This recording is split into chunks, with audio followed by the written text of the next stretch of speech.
Subscribe کریں تاکہ آنے والے ہر ویڈیو کا نوٹیفیکیشن آپ کو ملتی رہے۔ غور سے سنیے گا، اس لیے کہ صدقہ بری موت کو ٹال دیتا ہے۔ اور حضور صلی اللہ علیہ وسلم ارشاد فرماتے ہیں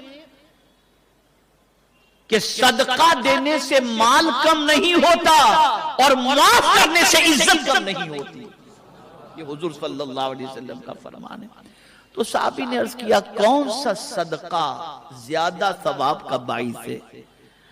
آقا کریم صلی اللہ علیہ وسلم نے فرمایا وہ صدقہ جو اس حال میں کیا جائے کہ صدقہ کرنے والا تندرست ہو، بخیل نہ ہو، محتاجی سے ڈرتا رہتا ہو۔ تندرست ہو، بخیل نہ ہو، محتاجی سے ڈرتا رہتا ہو، دولت مندی کی خواہش میں مبتلا ہو، پھر صدقہ کرے، پھر صدقہ کرے۔ وہ صدقہ حضور صلی اللہ علیہ وسلم فرماتے ہیں کہ میرے پیارے آقا صلی اللہ علیہ وسلم کے پیارے دیوانوں کی وہ صدقہ افضل ہے۔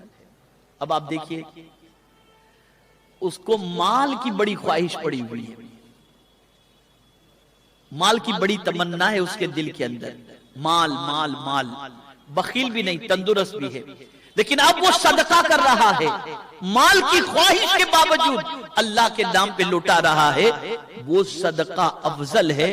اور آگے آقا کریم صلی اللہ تعالی علیہ وسلم نے ارشاد فرمایا کہ صدقہ کرنے میں سستی نہ کرو، کہیں تمہارا وہ وقت نہ آ جائے کہ سانس حلق میں اٹکی ہوئی ہو اور تم وصیت کر رہے ہو میری دولت سے اتنا فلاں کو اتنا فلاں کو دے دینا۔ اس حال میں صدقے کا کوئی فائدہ نہیں، مال تو خود بخود فلاں ابن فلاں کا ہو ہی جائے گا۔ یعنی آپ کے پاس دولت ہے اور حلق کے اندر سانس اٹکی ہوئی ہے، تو اب آپ کہیں گے یار میرے نام پر اتنا صدقہ کر دو، میرے نام پہ اتنا صدقہ کر دو، تو اب تو آپ مرنے والے ہی ہو، آپ صدقہ اس وقت کر رہے ہو اس لیے کہ اب تو مال دوسروں کا ہو ہی جائے گا، آپ کا تو کچھ نہیں۔ اس سے پہلے کہ آپ کے حلق میں سانس اٹک جائے اللہ کے نام پر صدقہ کر دیا کرو۔ اور یہاں یہ بھی میں بتا دوں کبھی کبھی ایسا ہوتا ہے کہ غریب صدقہ کرنے والا امیر سے آگے نکل جاتا ہے۔ اس کو مثال کے ذریعے سمجھاؤں، کوئی غریب ہے اس کے پاس 2 روپے ہیں، اور کوئی امیر ہے اس کے پاس 2000 روپے ہیں۔ توجہ سے سنیں، غریب کے پاس 2 روپے ہیں، امیر کے پاس 2000 روپے ہیں۔ اب غریب نے 2 میں سے 1 روپیہ اللہ کے نام پہ دے دیا اور امیر نے 2000 میں سے 200 روپیہ غریب کے اللہ کے نام پر دیا۔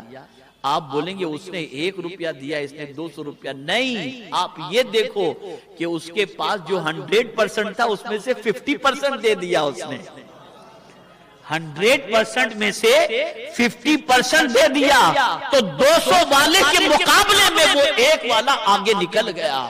اور اکثر ایسا ہوتا ہے، اور یہی وجہ ہے کہ مالدار سے غریب جنت میں پہلے چلا جائے گا۔ اور کتنا پہلے؟ 500 سال پہلے، 500 سال پہلے۔ اب میں یہاں آپ کو سمجھاتا ہوں، رسول اعظم صلی اللہ علیہ وسلم نے اللہ کے نام پہ طلب فرمایا